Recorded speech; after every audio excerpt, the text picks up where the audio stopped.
कि एक गांव में एक आचार्य जी रहते थे। उनकी बड़ी खूबसूरत बेटी थी और उनके 3 शिष्य थे और तीनों उस लड़की को बहुत प्यार करते थे।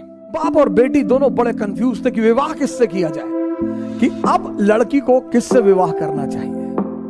अगर तेरे मन में उत्तर आ रहा है और तू जवाब नहीं देगा तो तेरे सर के टुकड़े टुकड़े हो जाएंगे। विक्रमादित्य की अगर आपने पहली कहानी सुनी हो, वेताल 25 पहली कहानी विक्रमादित्य जाता है। सोचिए क्या शिक्षा देने का तरीका था हमारे देश में, कहानी सुनाकर संदेश देना। विक्रमादित्य जाते हैं, बरगद के पेड़ पर एक लाश को उतारते हैं, अपने कंधे पर रखते हैं, तो लाश उन्हें कहानी सुनाना शुरू करती है। अब सोचिए सर, इस कहानी का मकसद क्या है? सुनिए कहानी और उसका मकसद।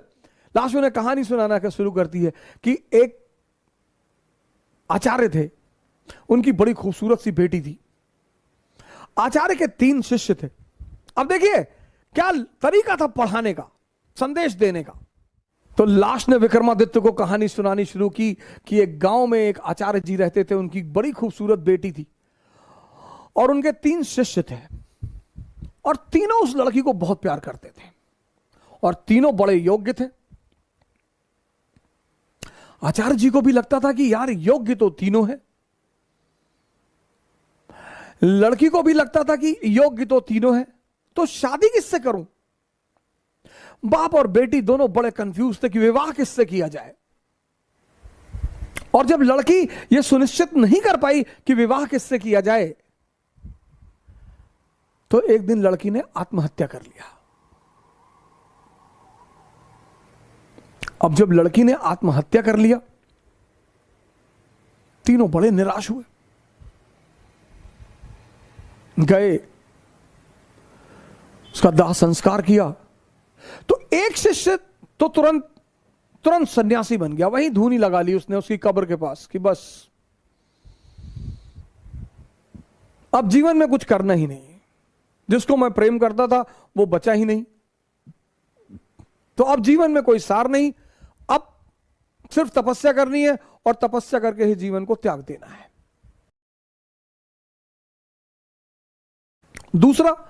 दूसरा फकीर बन गया,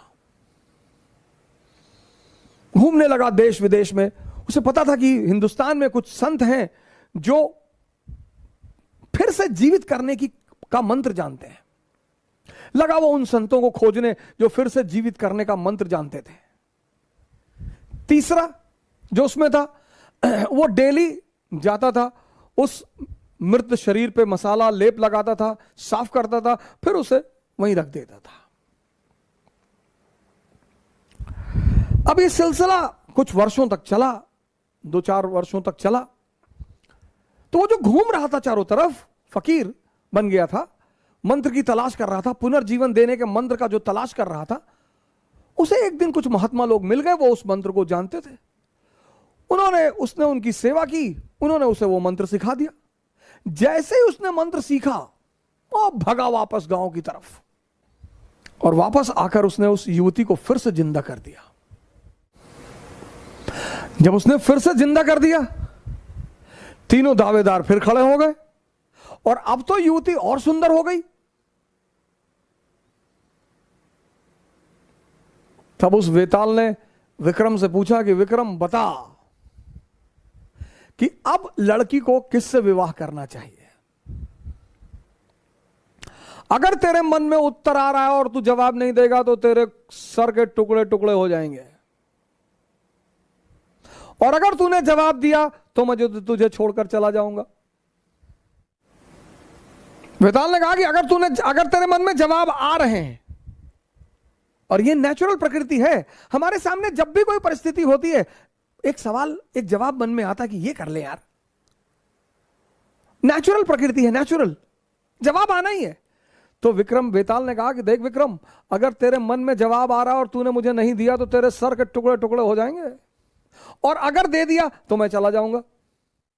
तो विक्रमादित्य ने जवाब देना शुरू किया। कहा जो मंत्र सीख कर आया और जिसने पुनः जीवन दिया वो पिता तुल्य है। जीवन देना का काम किसका है? पिता का।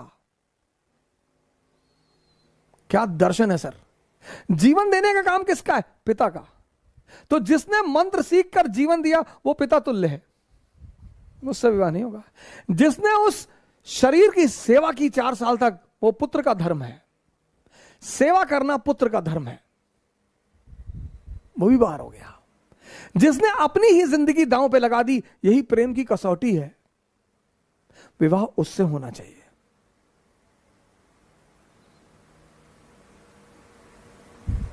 यह था शिक्षा देने का तरीका। और जैसे ही विक्रमादित्य ने जवाब दिया, वेताल उड़ चला कि तूने बोल दिया विक्रम। यानी अब सुनिए, इस कहानी का दूसरा उद्देश्य क्या है। मौन। परम की जो प्राप्ति होगी वो मौन में होगी।